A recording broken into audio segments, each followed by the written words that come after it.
नमस्कार। आपका अखबार के YouTube चैनल पर आपका स्वागत है। मैं हूं प्रदीप सिंह। तुर्की का शासक था कुतुबुद्दीन ऐबक। उसका सेनापति था इख्तियारुद्दीन मोहम्मद बिन बख्तियार खिलजी। खिलजी आक्रांता के रूप में भारत आया और वो पटना से 50-60 किलोमीटर की दूरी पर, जहाँ आज बख्तियारपुर कस्बा है, शहर है, वहाँ उसने डेरा डाला, छावनी डाली। वहाँ बीमार हो गया तो उसने अपने हकीमों से और जो लोग इलाज करते थे, उसका जो विशेषज्ञ थे, उसके मतलब चिकित्सक थे, उनसे इलाज करवाया, लेकिन हालत दिन पर दिन बिगड़ती जा रही थी।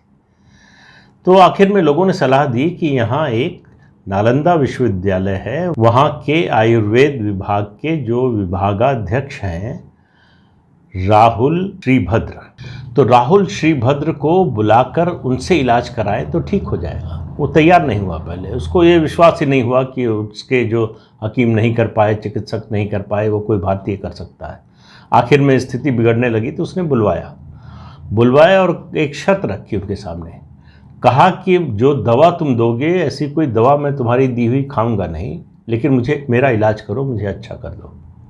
उन्होंने थोड़ी देर सोचा, फिर हाँ कर दिया। उन्होंने कहा कि ठीक है, दवा मत खाना, हम तुम्हारा इलाज कर देंगे।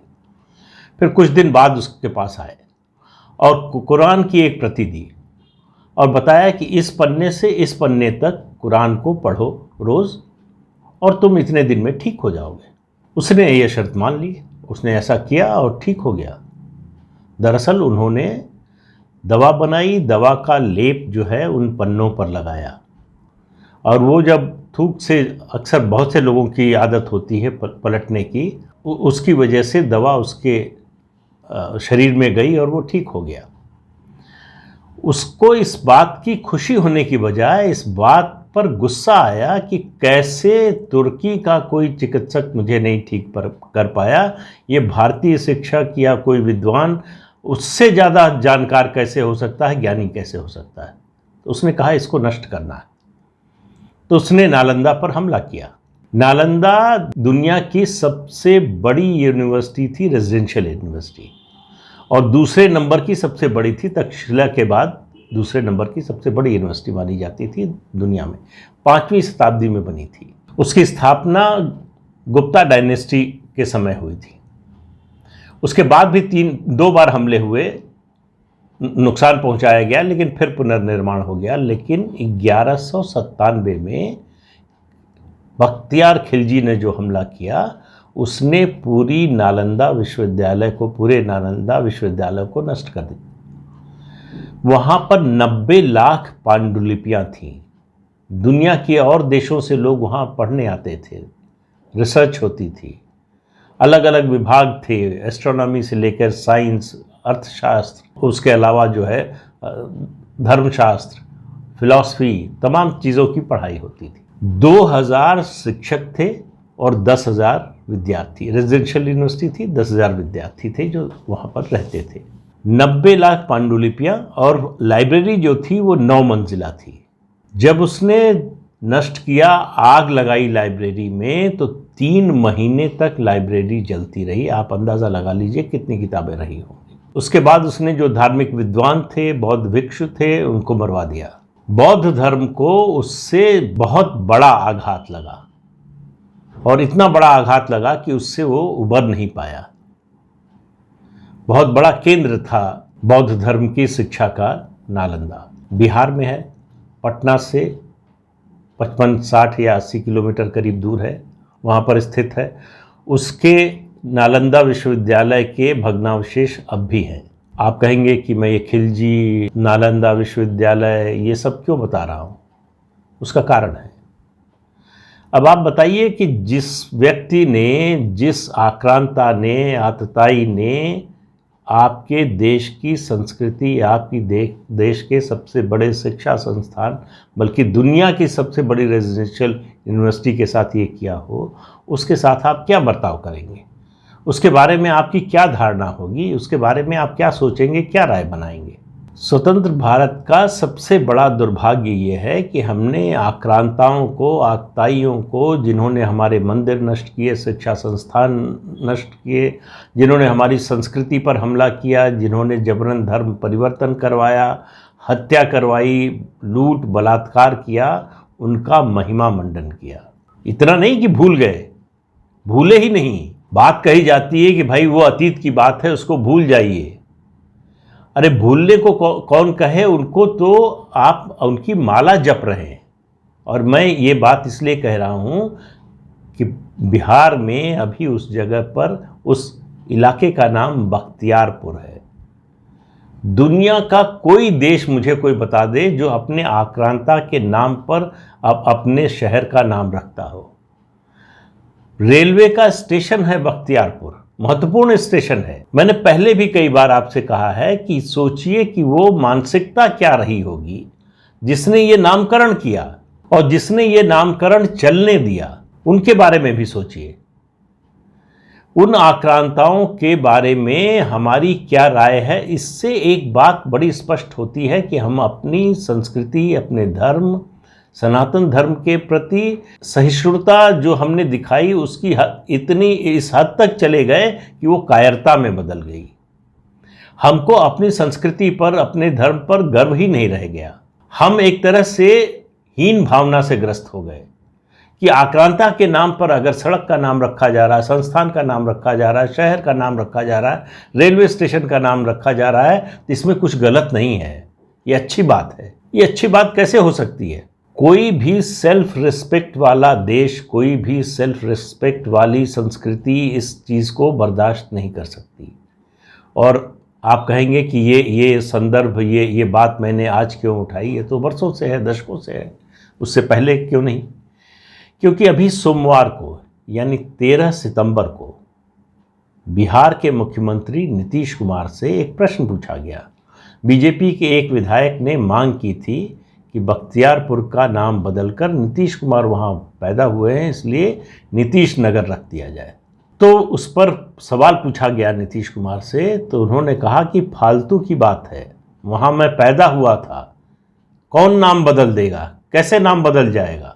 अब आप ये गर्वोक्ति देखिए, अहंकार देखिए, और अपनी देश की संस्कृति के प्रति ये हिकारत का भाव देखिए।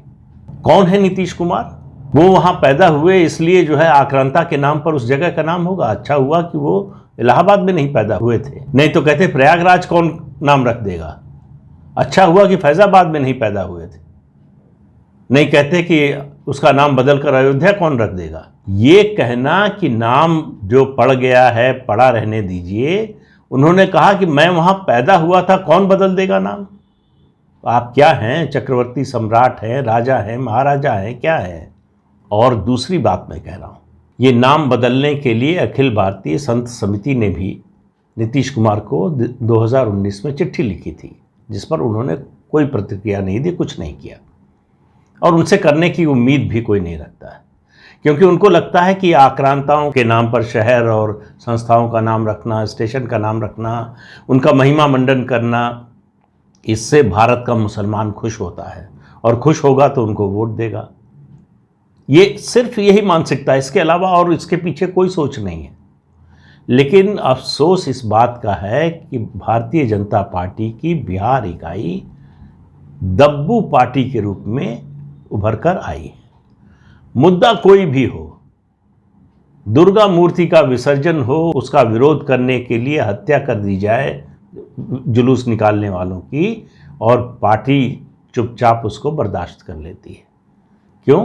क्योंकि सरकार में है, सत्ता में है, अगर बोलेंगे तो सरकार गिर सकती है। तो सरकार किस लिए बनती है? देश के लिए बनती है, समाज के लिए बनती है। अगर आप अपने समाज की, अपनी संस्कृति की रक्षा नहीं कर सकते तो ऐसी सरकार का क्या करना है? नीतीश कुमार के इस बयान से ज़्यादा मुझे अफसोस इस बात का है कि भारतीय जनता पार्टी की ओर से उसका कोई जवाब नहीं आया। भारतीय जनता पार्टी ने ये नहीं कहा कि इसका नाम बदला जाना चाहिए, हर हालत में बदला जाना चाहिए। क्यों बदला जाना चाहिए? कि वो एक आक्रांता का नाम है, उसके नाम पर कोई जगह का नाम, किसी शहर का नाम कैसे हो सकता है? लेकिन सांप सूंघ गया भारतीय जनता पार्टी के लोगों को। किसी ने कोई जवाब नहीं दिया। मैं फिर कह रहा हूँ, ये वही मानसिकता है, वही भावना है कि अगर आक्रांता का महिमा मंडन हो रहा है, उसके नाम पर संस्थाओं के नाम रखे जा रहे हैं, उसको याद किया जा रहा है, तो इसमें कोई बुराई नहीं है। यही सोच दिल्ली शहर में जहाँ शीशगंज गुरुद्वारा है, वहाँ औरंगज़ेब के नाम पर औरंगज़ेब रोड रखा जाता है। यही सोच है जो जितने भी आक्रांता रहे हैं उनके नाम पर जो संस्थाएं हैं, जो जगहों के नाम हैं, उनको बदलने का विरोध करते हैं। न बदलें, एक बार फिर भी बात समझ में आती है, लेकिन बदला जा रहा हो तो उसका विरोध करते हैं। क्यों विरोध करते हैं? क्यों इलाहाबाद का नाम प्रयागराज करने पर ऐतराज है? प्रयागराज ही नाम था उसका। अयोध्या, जहां भगवान राम का जन्म हुआ, वो उस जगह का नाम फैजाबाद कैसे हो जाएगा, उस जिले का नाम? लेकिन ये बात वो कर सकते हैं, इन मुद्दों को मजबूती से वो उठा सकते हैं जिन्हें अपनी संस्कृति पर गर्व हो, जो मानते हो कि हमारी संस्कृति जो है वो हजारों साल पुरानी है, वो कोई 1400, 1500, 1800 साल पहले, 2000 साल पहले नहीं बनी है, सनातन है। इसलिए मेरा मानना है कि भारतीय जनता पार्टी की बिहार इकाई जड़ हो चुकी है। उसमें किसी मुद्दे पर लड़ाई का मादा नहीं है, किसी मुद्दे को उठाने का मादा नहीं है, कुछ भी करने का मादा नहीं है, सिर्फ नीतीश कुमार की पिछलग्गू बनकर रह गई है। मेरा नीतीश कुमार से कोई व्यक्तिगत राग द्वेष नहीं है। नीतीश कुमार ने मेरा कुछ बिगाड़ा नहीं है कि मैं उनके खिलाफ हो जाऊं या उनके खिलाफ कुछ बोलूं। लेकिन जिस तरह का काम, जिस तरह का ये बयान आया, इस पर हर व्यक्ति को, जो भी अपनी संस्कृति से प्रेम करता है, उसको गुस्सा आना चाहिए, नाराजगी होनी चाहिए, उसको विरोध करना चाहिए। नाम बदले न बदले वो तो बाद की बात है, लेकिन इस मानसिकता को बदलने का तो प्रयास करना चाहिए। वो भी कोशिश नहीं हो रही, इस बात का अफसोस है। लेकिन ये स्थिति बदलने वाली है, बहुत जल्दी बदलने वाली है, ऐसा लगता नहीं है, क्योंकि सत्ता के लिए पार्टियां कुछ भी कॉम्प्रोमाइज़ करने को तैयार हो जाती हैं। और मैं पूरी भारतीय जनता पार्टी की बात नहीं कर रहा हूं, लेकिन उसकी बिहार इकाई की निश्चित रूप से बात कर रहा हूं कि जंग लग गया है उसमें लड़ाई का मादा नहीं रह गया। देखिए, हार जीत अलग चीज़ होती है। आपकी हार उस समय ही हो जाती है जब आप लड़ने का जज्बा खो देते हैं, जब आप लड़ने का साहस खो देते हैं, जब आपकी हिम्मत नहीं होती लड़ने की। और बिहार भारतीय जनता पार्टी की इकाई का वही हाल है। तो आज के अंक में इतना ही। अगले अंक में फिर मिलेंगे किसी नए मुद्दे के साथ। तब तक के लिए इजाज़त दीजिए। नमस्कार। आपको याद दिला दें कि ये चैनल देखिए। मैंने ये कहना छोड़ दिया कि जाते जाते, कई लोगों ने एतराज़ किया कि ये क्यों बोलते हैं जाते जाते, और आपको याद दिला दें, ये चैनल देखिए, शेयर कीजिए और सब्सक्राइब ज़रूर कीजिए। नमस्कार।